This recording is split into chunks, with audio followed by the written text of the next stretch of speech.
ಈ ರೀತಿ first open ಮಾಡ್ಕೊಳ್ಳಿ, ವಿ ನಾಚ್ ಹಾಕ್ಕೊಂಡು ಎಲ್ಲ ಕಡೆ. ಸೊ ಅದಾದಮೇಲೆ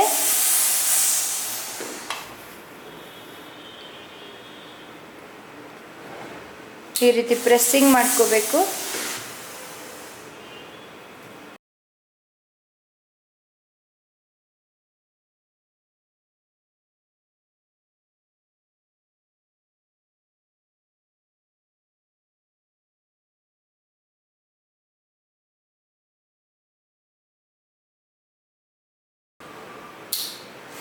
ರೈಟ್ ಆ್ಯಂಡ್ ರಾಂಗ್ ಸೈಡ್ ಎರಡೂ ಕಡೆ ಕೂಡ ನೀಟಾಗಿ ಫಸ್ಟು ರಾಂಗ್ ಸೈಡ್ ಪ್ರೆಸ್ ಮಾಡ್ಕೊಂಬಿಡಿ ಓಪನ್ ಮಾಡಿ, ಆಮೇಲೆ ರೈಟ್ ಸೈಡಲ್ಲಿ ಇಟ್ಟು ಆಯನ್ ಮಾಡ್ಕೊಳ್ಳಿ.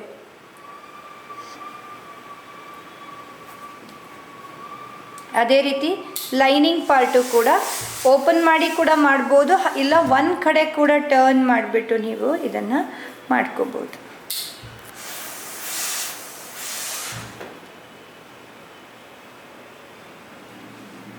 ಸೇಮ್ ವೇ ಇನ್ನೊಂದು ಕಡೆ ಕೂಡ ಕಪ್ಸ್ನ ಇದೇ ರೀತಿ ಪ್ರೆಸ್ಸಿಂಗ್ ಮಾಡ್ಕೊಳ್ಳಿ.